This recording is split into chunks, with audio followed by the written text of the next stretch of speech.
भजन क्रमांक 278। ऐसी लगन लगाए कहाँ जासी, मूड सुआस से मर एक सेवे, झाड़ चला संग साथी। फूल झरे जब ही फल लागे, सूना भय हुलासी। चोंच मार सुना पछताना, लाग गले बीच फांसी। हम तो जाने अमृत फल है लाल फूल विश्वासी, तब भी आशा छूटत नाही निकले अंत रुआसी। कहें कबीर सुनो भाई साधो, सूना भय निरासी। सदगुरु कबीर इस प्रस्तुत पद में सुग्गा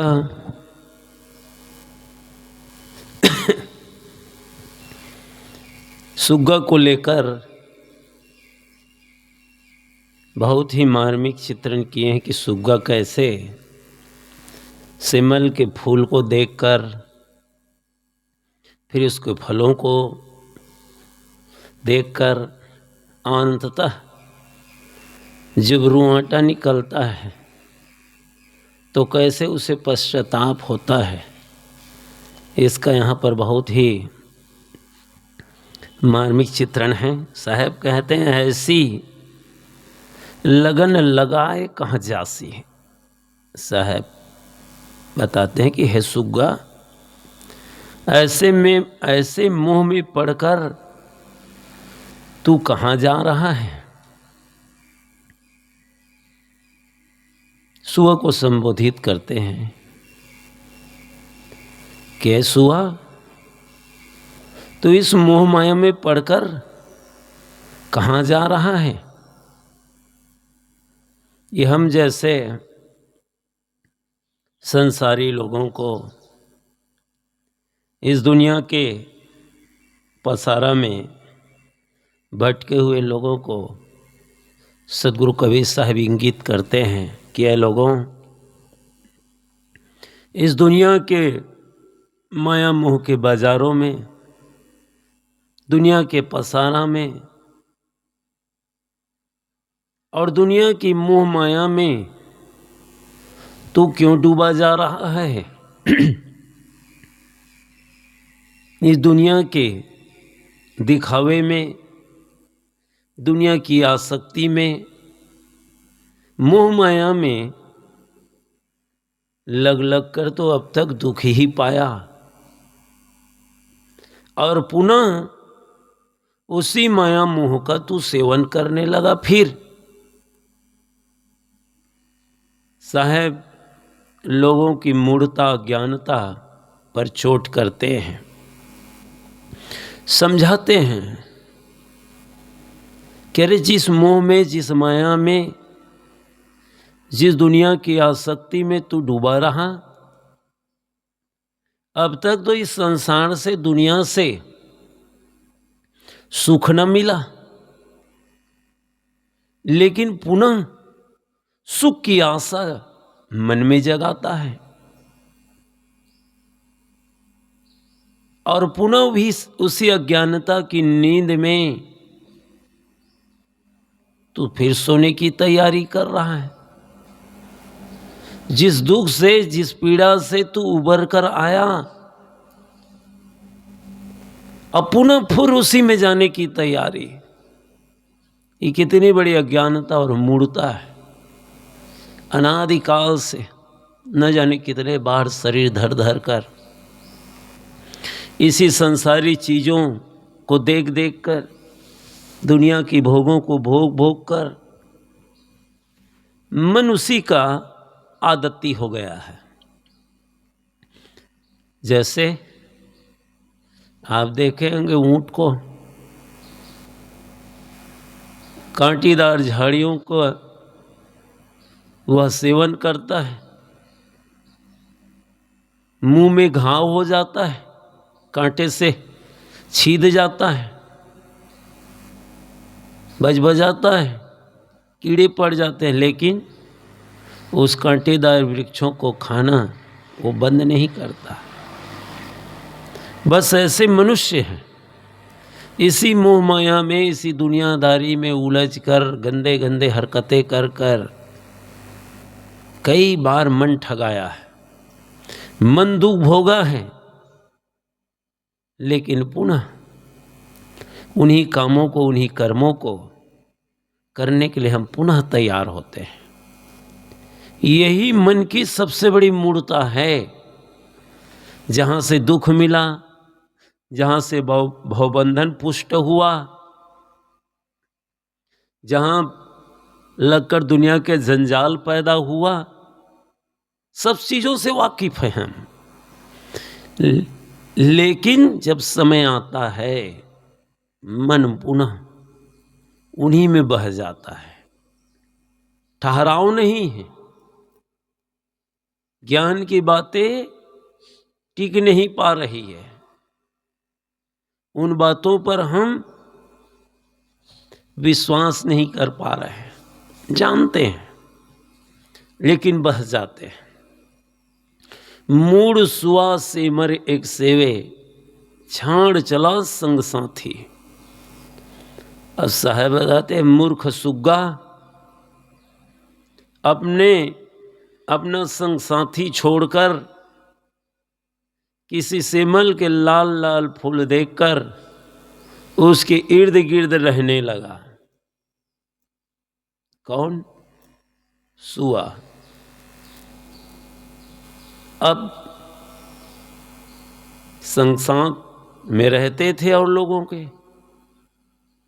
लेकिन जैसे ही देखा एक विशाल सेमल के वृक्ष पर लाल लाल फूल लगा हुआ है, मन में लालच लग गया और सभी संगी साथी को छोड़कर उस वृक्ष, उस फूल के इर्द गिर्द घूमता रहा, रहने लगा। साहब कहें, फूल झरे जब ही फल लागे, सुआ भय हुलासी। फिर क्या हुआ? जब फूल झड़कर फल लगे, सूना भय हुलासी, वो सुगा बहुत प्रसन्न हुआ। क्यों? क्योंकि अब तो कुछ दिनों में फल खाने को मिलेंगे। ऐसे ही मनुष्य है, इस संसार की मायावी चीजों में, अपनी ही बनाई हुई दुनिया में, माया में आदमी सुख की आशा करता है कि यहां से सुख मिलेगा, वहां से सुख मिलेगा। अब देख लिया, बेटा तो सुख नहीं दे रहा है, तब बेटे के बेटे में मोह जग गया। यही तो सेमल के फूल हैं, और सेमल के फूल झड़ने के बाद उससे जब आशा नहीं टिकती, तब फिर फल पड़ जाता है। ये सजे हुए घर परिवार, लोगों का अनुकूल होना,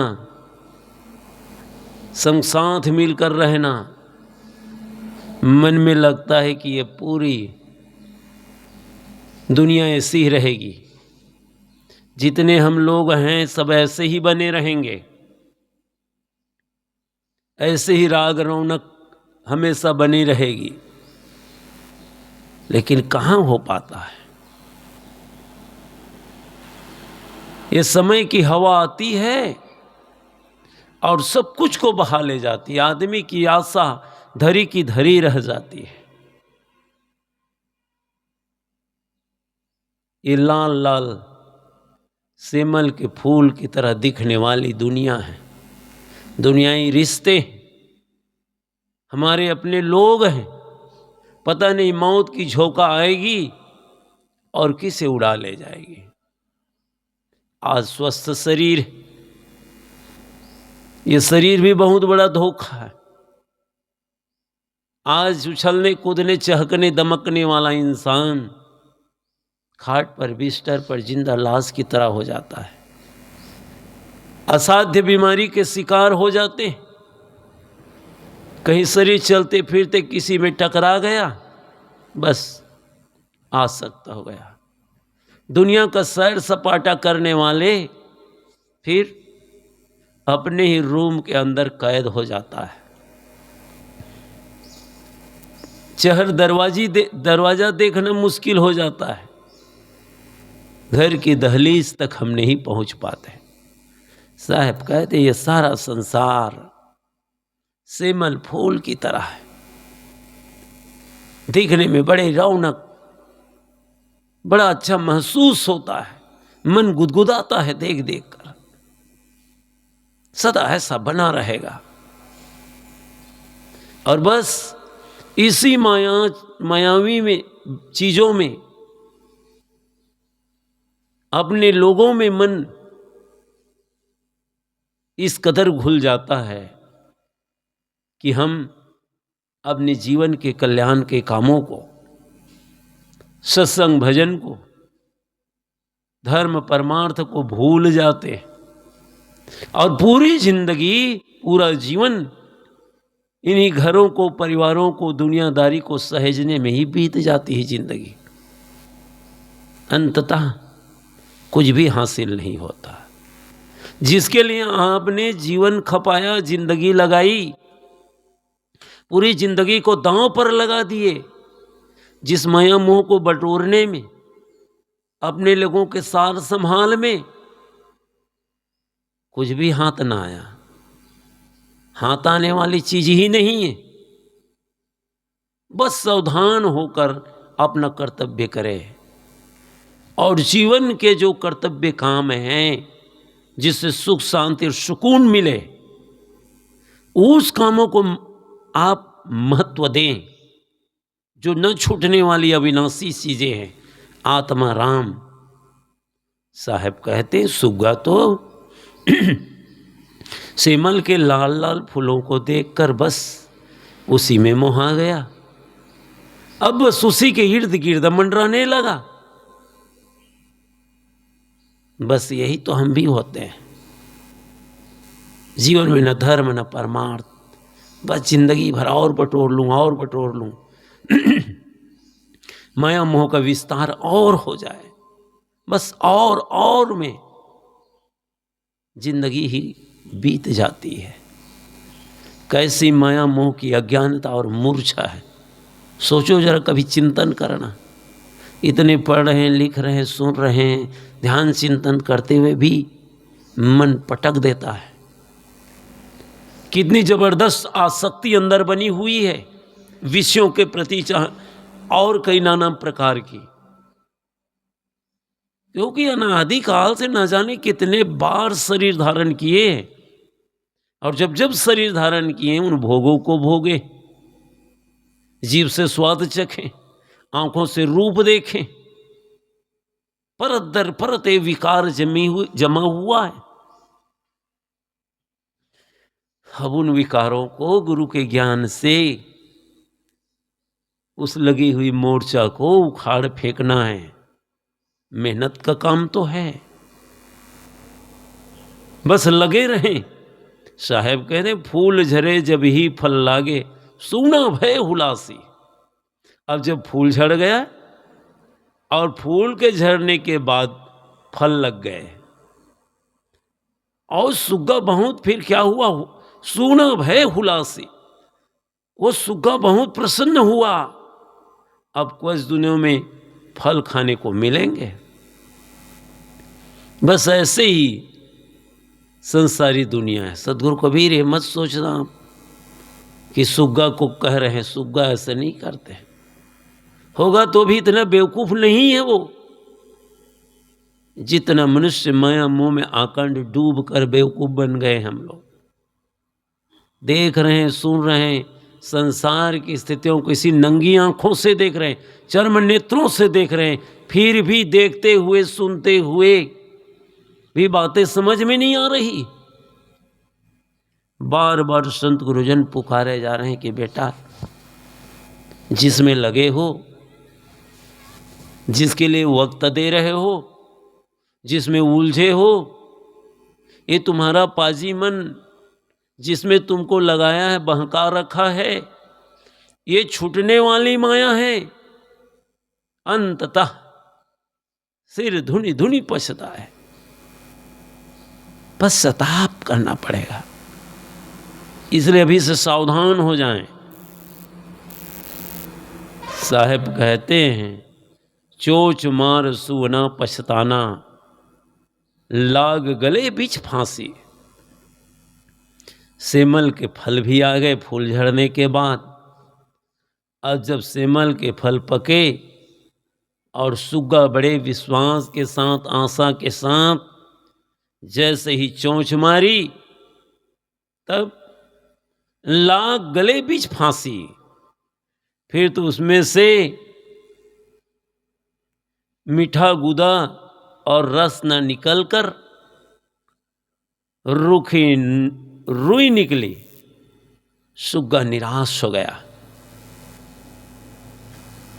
पश्चाताप से उसका मन भर गया। उसके गले में जो सेमल के मीठे फल पाने की मोह की फांसी लगी थी, वह व्यर्थ सिद्ध हुई। बड़े विश्वास था कि फल में चोंच मारूंगा और खूब गुदा को खाऊंगा, लेकिन सब व्यर्थ निकला।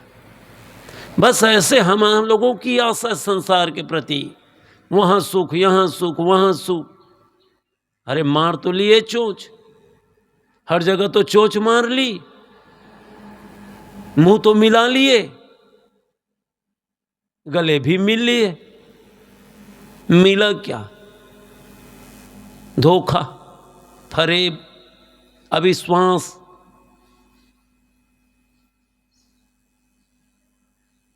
कहते हैं ना, आईने के 100 टुकड़े करके हमने देखे, एक में भी तन्हा है और 100 में भी अकेले हैं।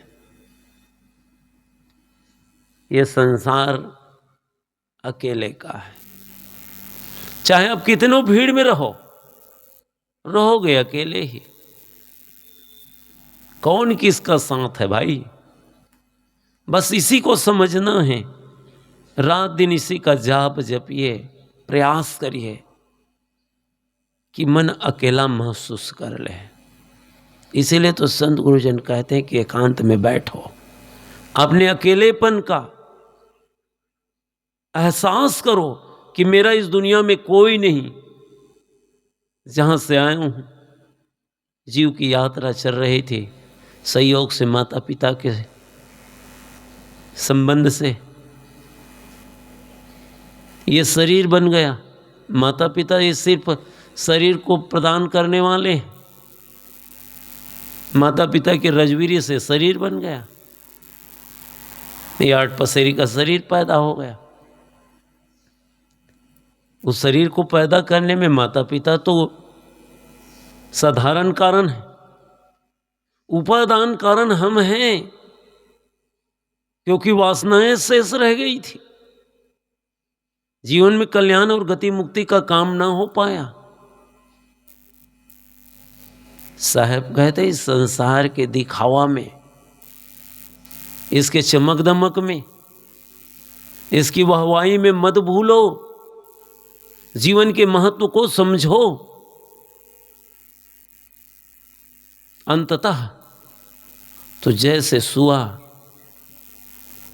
निराश हो गए, चोंच मार सुआ पछताना, ला गले बीच फांसी। उसके मीठा फल पाने की जो मोह की फांसी लगी थी, वो तो व्यर्थ हो गया। बहुत आशा लगाया था। ऐसे मनुष्य इस संसार में अपने माने हुए लोगों से बहुत बड़ी बड़ी आशा लगी रहती है। कितने बाप बेटे के प्रति बहुत आस्थावान होते थे, मेरे बेटा ऐसा सेवा करेगा, मेरा ऐसा। अरे आपने कितने अपने बाप का किया, कितने अपने बाप के होकर रहा। बस दुनिया की यही स्थिति है। साहब इसलिए कहते हैं कि संसार के लुभावनी चीजों में, ये चटक मटक में भूलो मत अपने आत्मा की अखंडता निर्मलता को सदा याद रखो। न हम किसी के हैं न कोई हमारा है। ये सब चल विचल संसार है, मिलते रहेंगे बिछुड़ते रहेंगे। सबसे मिलिए, नदी नाव सहयोग। जो हमारा कर्तव्य है, जिसको अपने लोग हैं उनका आप कर्तव्य अदा करिए। कहीं मोह की फांसी में ना बंधे। ये भी ना सोचे कि मेरे न रहने के बाद लोग क्या करेंगे। सब अच्छा ही करेंगे। भूख लगेगी, हाथ पैर मारेगा, खाएंगे पिएंगे। जो भी पैदा हुए इस दुनिया में, चाहे किसी के माँ के गर्भ से आया हो, सभी अपने कर्मों की कमाई लेकर पैदा हुए। कितने बाप को बहुत चिंता होती, मेरे रहने के बाद बेटे क्या करेंगे। अरे तुमने तो पैदा बस किया, वो तो अपने कर्मों की कमाई लेकर पैदा हुआ। जैसे ही बच्चा पैदा होता है माँ के स्तन पर दूध आ जाता है। प्रकृति समझती है, कुदरत समझता है कि जा रहा है बंदा, ये दाल भात रोटी सब्जी नहीं खाएगा, हलवा पूड़ी नहीं खाएगा, तो क्या करेगा, दूध पिएगा। साधारण चीज जो जल्दी पच जाए, माँ के स्तन पर दूध आ जाता है। हर व्यक्ति अपने अपने कर्मों की कमाई लेकर यहाँ आता है।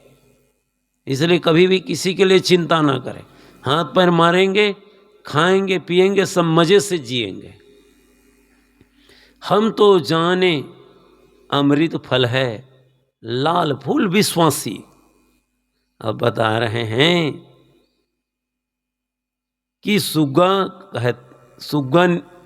कहा कि मैं तो समझता था कि इसके ऐसे लाल लाल फूल में मीठे फल लगेंगे।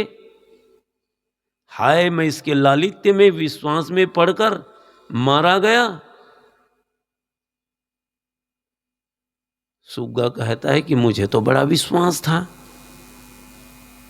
कि इसमें बड़े अमृत फल फलेंगे और मैं खाऊंगा इसके लालित्य में। इसके बाहरी दिखाव में मैं भूल गया और विश्वास में पड़कर मारा गया। साहब कहते हैं कि बस संसारी माया मोह में आकंठ डूबे हुए लोग भी हैं। इस दुनियावी व्यवहारों में, दुनिया के संबंधों में इतना डूब जाता है कि जब आशा पूरी नहीं होती, कोई मन अनुकूल काम नहीं करता, कोई दगा दे जाता है, तब आदमी को बड़ा धक्का लगता है कि वो मैं तो इसे अपना माना, मैं तो विश्वास किया। तब जीवन की हकीकत पता चलता है। इसी को सद्गुरु सुग्गा के माध्यम से, उसके उदाहरणों से, हम जैसे चंचल चित्त के माया मोह में आकंठ डूबे हुए लोगों को सद्गुरु सावधान करते हैं कि बेटा तू समझ जा, आज भी अवसर है, आज भी समय है कि जीवन में कुछ कर गुजरो, माया मोह की से पिंड छुड़ाओ, जीवन के महत्व को समझो। ये सुग्गे की तरह तुम्हें न पछताना पड़े। जिसको तुम सुस्वादु फल समझ रहे हो, अरे वहां से तो नीरस रुई निकलेगी।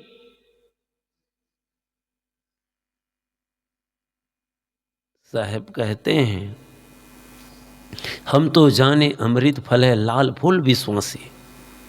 हम तो इसके लालित्व के विश्वास में पड़कर मारा गया। इतने पर भी सुग्गा की बुद्धि नहीं सुधरती।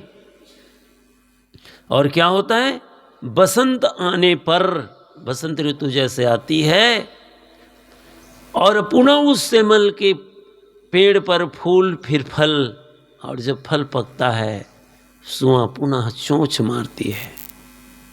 सोई सेमल सोई सुआ सेवत सदा बसंत, तुलसी महिमा मोह की सबे सरावत संत।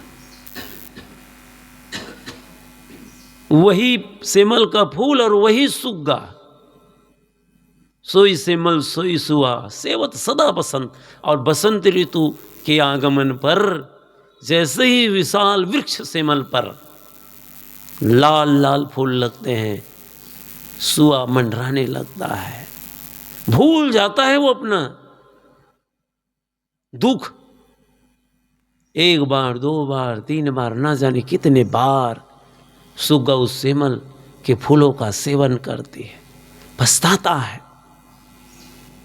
और पुनः फिर बसंत आने पर फिर वही दस्तूर, फिर वही पुरानी आदतों को दोहराने से बाज नहीं आता। बस मनुष्य की यही दशा है, भोगों में, माया में, मोह में, वहाँ यहाँ न जाने कितने बार धोखा खाया, कितने बार निराशा हाथ लगी, दुख हाथ लगा, जीवन में पीड़ा हुई। बस वैसी सुग्गा की तरह हमारी भी दशा है। सुग्गा तो अनजान है, नादान है, नासमझ है, लेकिन आदमी समझदार होकर भी वही करता है जिससे जीवन में दुख है। तब भी आसत छूटत नहीं, निकले अंतरवासी। साहब कहते हैं कि उस सुग्गा का आशा टूटती नहीं, निकले अंतरवासी। अंत में वही रुआ ही तो निकला, और उसी के इर्द गिर्द पुनः घूमा। कहत कबीर सुनो भाई साधो, सुना भय निराशी। सदगुरु कबीर कहते हैं कि है भाई संतो सुनो, इस प्रकार सुग्गा बार बार सेमल से निराश होने पर भी ऋतु आने पर पूरा मूड बना ही रहता है। ये सुग्गा की बात है। वैसे ही मनुष्य बार बार वही मायावी दुनिया में पड़कर दुख भोगता है।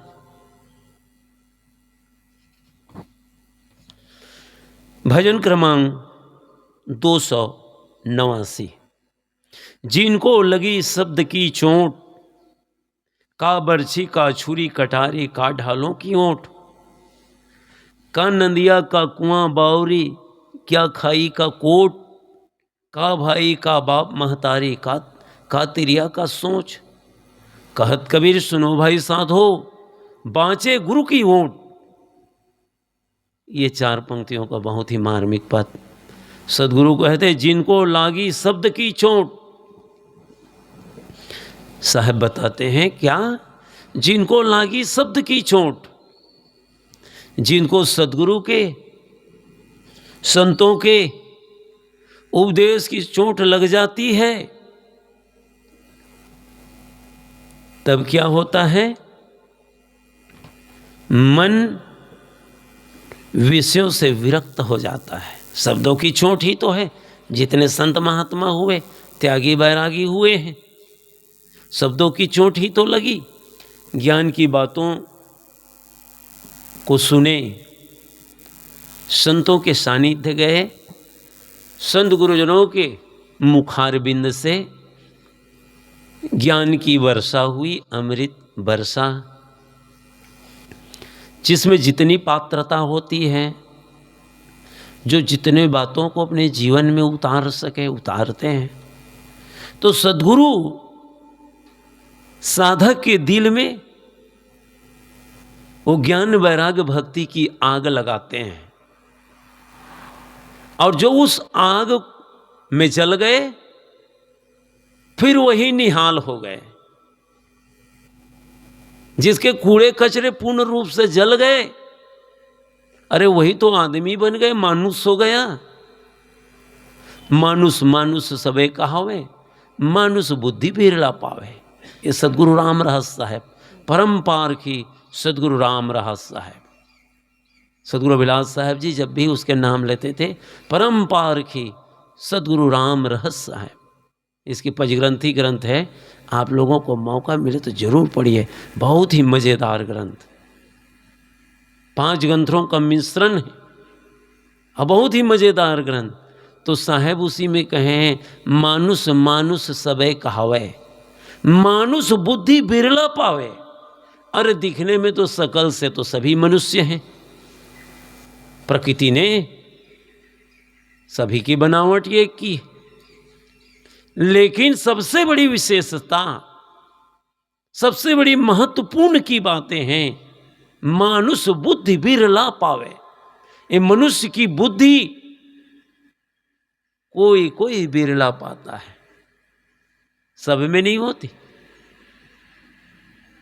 मनुष्य तो बहुत दिखते हैं, भारत की इतनी आबादी है, कितना है 143 करोड़ की आबादी। अभी हम लोग पूरे इस धरती तल पर सभी देशों में जनसंख्या की दृष्टि से भारत अव्वल नंबर पर है।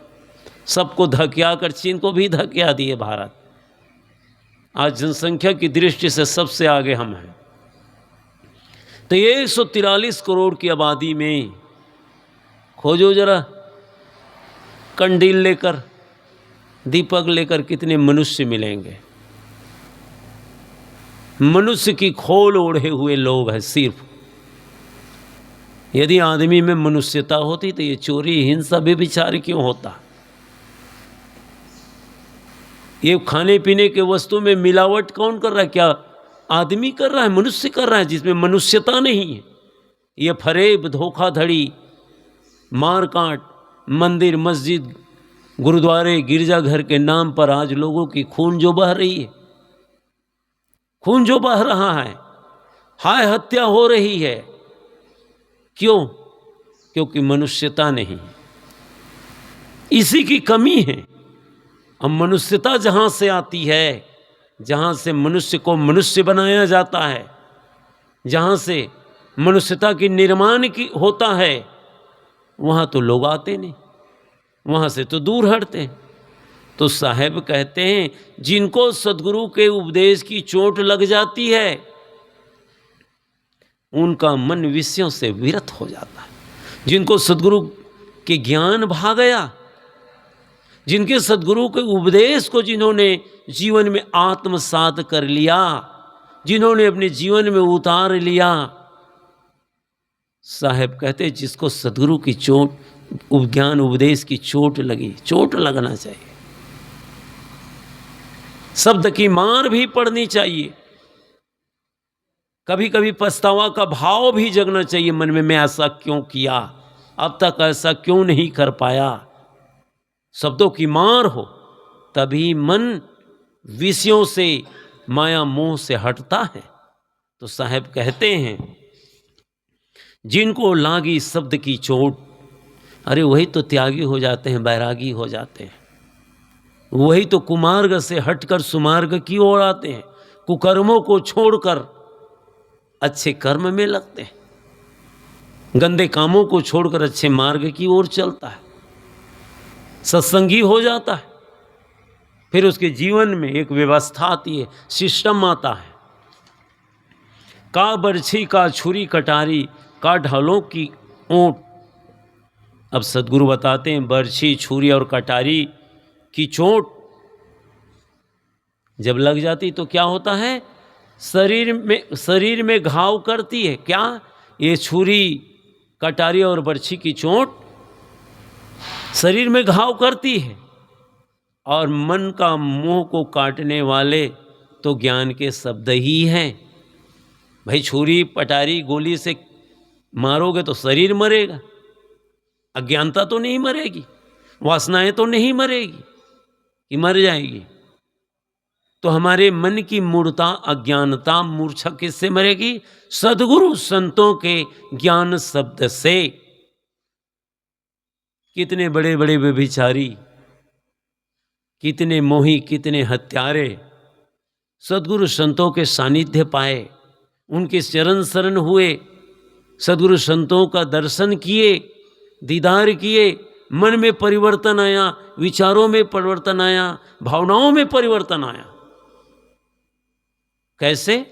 सद्गुरु के ज्ञान की चोट लगी। ये बरछी, कटारी, टंगिया, बसला, जितने भी आजकल के आधुनिक हथियार हैं, उसकी चोट से किसी के शरीर में घाव होगा या तो फिर आदमी मारा जाएगा। साहब कहते हैं मन का मोह काटने वाले तो ज्ञान के शब्द ही है। सदगुरु के ज्ञान अमृत का जो पान करेगा उसी के अंदर की वासनाएं, मन की गंदगी, मन का कुटेव, मन का कुसंस्कार दूर होगा। तो साहब कहते हैं का बरछी का छुरी कटारी का ढालों की चोट। साहब कहते हैं कि मुमुक्षु ज्ञान शब्द की चोट से बचना नहीं चाहता कि उसके लिए कोई ढाल का सहारा ले, वह तो उससे घायल होना ही चाहता है। किससे? ज्ञान की चोट से। भाई राजा महाराजे लोग लड़ने जाते थे तो तलवार उठाते थे तो ढाल से रोकते थे, लेकिन सद्गुरु संत जब ज्ञान की चोट कर रहे मुमुक्षुओं को तो वो ढाल से क्यों रोकेगा? वो तो उसके चोट मुझे पड़े ये जिज्ञासु सोचेगा। तलवार तर बर्छी से मारे तो चोट को रोको, शरीर में घाव ना हो जाए, लेकिन जब ज्ञान की चोट मार रहे हैं सद्गुरु, ज्ञान के हथियारों से जहाँ पर हमला कर रहे हैं, तो हर मुमुक्षु, हर साधक, हर जिज्ञासु चाहता है कि मैं सद्गुरु के मारे हुए हथियारों से मैं घायल ही हो जाऊं, क्योंकि ज्ञान के हथियार से ज्ञान की चोट कर रहे हैं। इसी को साहब बता रहे हैं कि का बर्छी का छुरी कटारी का ढालों की चोट, का नदिया का कुआं बावरी का खाई का कोट। अब साहब बताते हैं कि वह नदी, कुआं, बावली, खाई और किला के मुंह में नहीं अटकता, और न उससे माता पिता, भाई बंधु, पत्नी, बच्चे की ही चिंता रह जाती है। कब?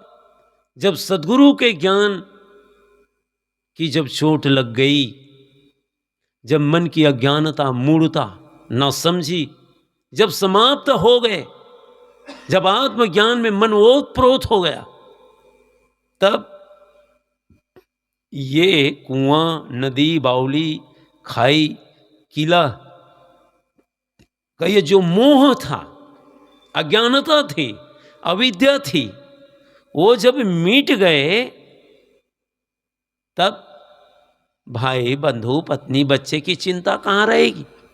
अरे पहले तो ये 1-2 भाई बंधु थे, लेकिन जब मन में ज्ञान हुआ, हम विरागी हो गए, पूरी दुनिया की माताएं बहनें अपनी माताएं बहनें हो गई, पूरा दुनिया के लोग अपने हो गए।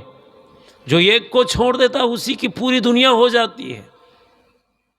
अरे घर में थे तो 2-4 कमरे के घर में थे, यहाँ देखो इतने बड़े बंगला में आ गए। छोटा सा त्याग कितना महत्वपूर्ण होता है। यहाँ का ऐश्वर्य और यहाँ का बंगला, ये आपके नरेंद्र मोदी और द्रौपदी मुर्मू का क्या है इसके सामने?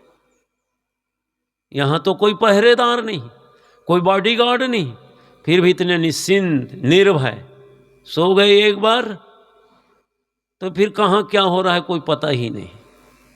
ये सद्गुरु का दरबार है, यहाँ मिलता सबको प्यार है। दुनिया के सताए लोग यहाँ सीने से लगाए जाते हैं।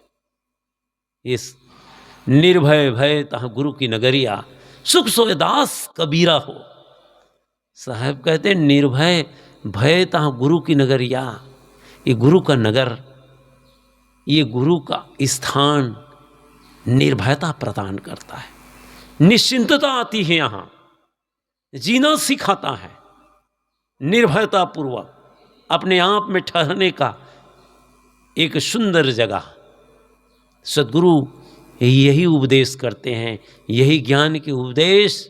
जिन साधक को चोट लग गई, फिर उसके घर बार दुनियादारी की चिंता ही क्या करेगा? और जो चिंता करे, जिसका मन आसक्त हो, साधु कैसा, साधक कैसा, मन निश्चिंत हो जाए। सब अपने अपने जगहों पर ठीक हैं और रहेंगे। मरना मिटना तो दुनिया का दस्तूर है, प्रकृति का नियम है शाश्वत। तो साहब कहते का भाई,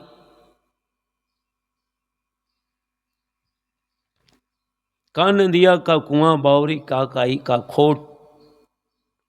साहब कहते अज्ञानता का मुंह, ये काई खोट का भाई का बाप महतारी क्या तेरिया की सोच। अब जिसका मन वैरागी हो गया, आत्मज्ञान में रंग गया, ज्ञान के रंग में रंग गया, मोह माया से दूर हो गया, फिर वो क्या चिंता करे क्या बाप भाई महतारी पति पत्नी का। कहत कबीर सुनो भाई साधो, बाँचे गुरु की ओट।